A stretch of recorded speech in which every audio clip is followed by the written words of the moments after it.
Opinions and ideas expressed in the following Moraine Valley Broadcast Channel recording are those of its creators and do not represent the views of Moraine Valley Community College.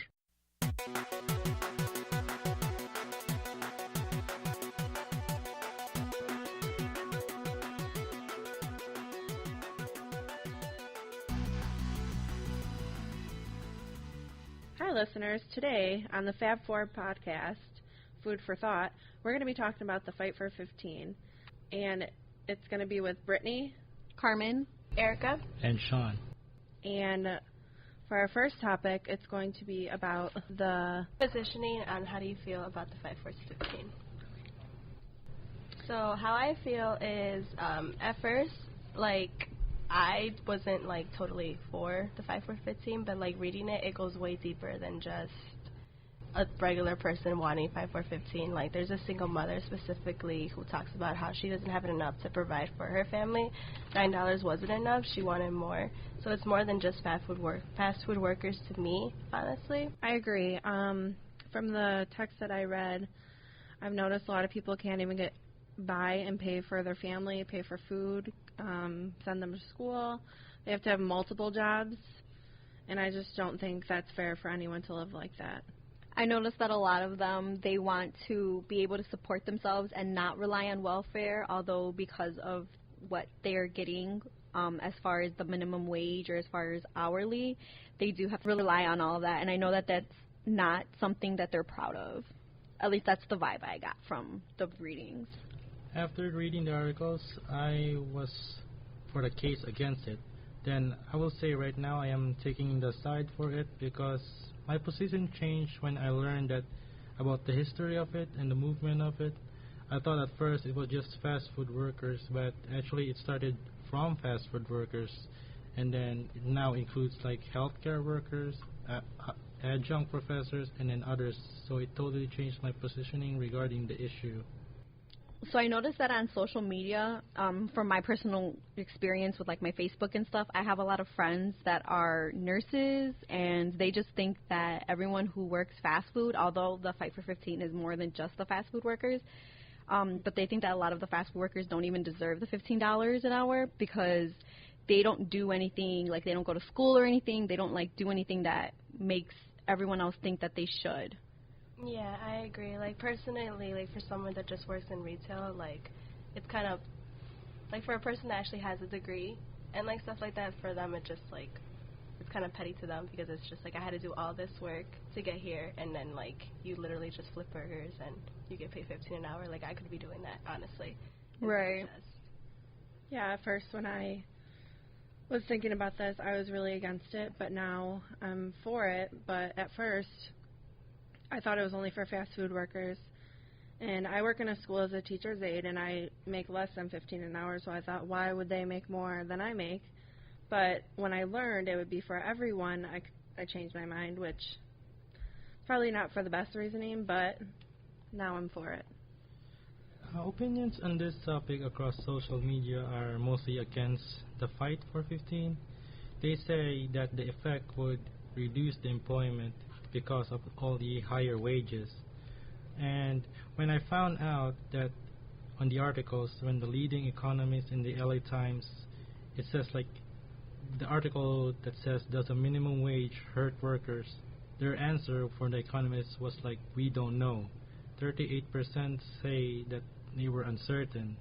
24% said that it wouldn't hurt it, and 26% says it would reduce employment.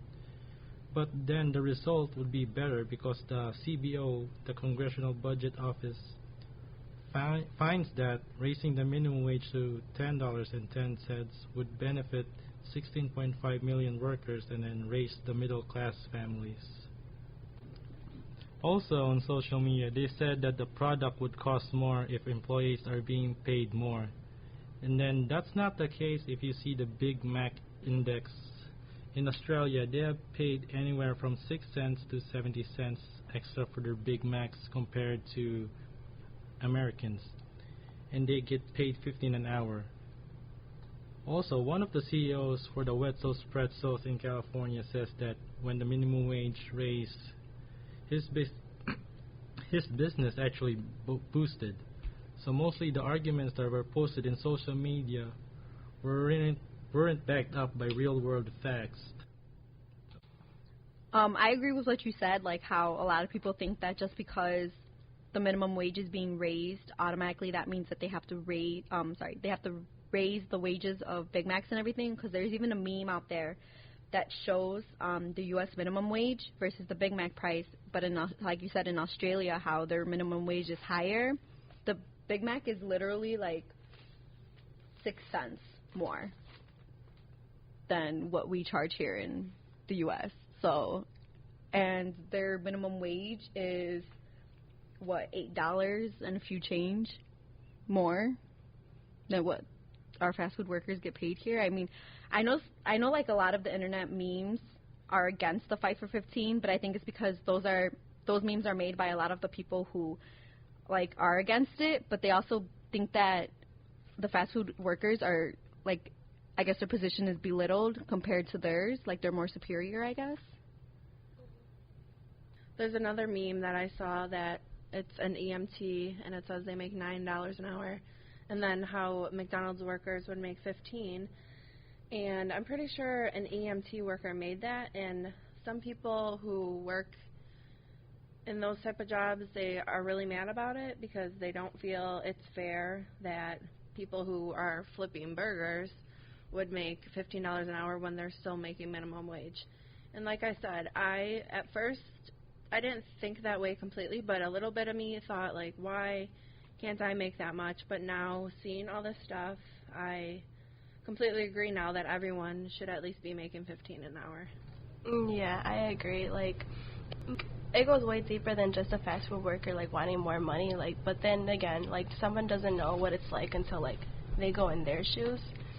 So, like, for someone that's against it, of course, they're going to go and say whatever they want about it. A lot of people look at minimum wage jobs as jobs that should not make more than someone who has a college degree, but that's not the case.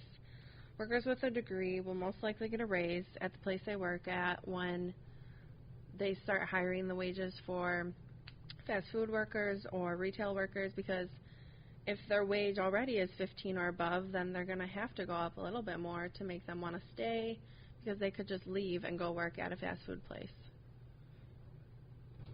I feel like everyone has their own opinion on how they feel about the 5 for 15, whether they're for it or against it. Obviously, someone that's against it is going to say, like, I have to do all this work, and then for someone that's less than me, making the same amount as me, it's unfair to them. But then again, they don't know what it's like until they actually go through it.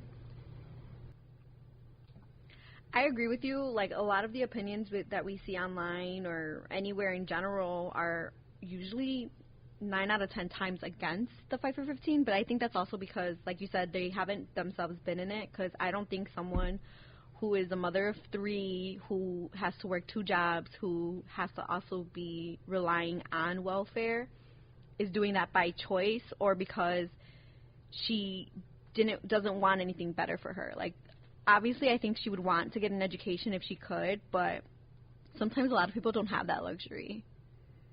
So I think it's just very, a lot of the people who make comments, I think, are very ignorant to the whole topic in general and, like, what it means to actually be fighting for $15 and what the people who are fighting for the $15 are going through on a day-to-day basis.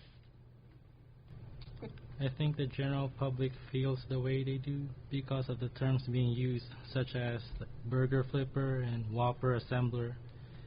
If the public were more informed that it's beyond those fast food workers, and then also the cost of the welfare by the taxpayers, they would change their mind.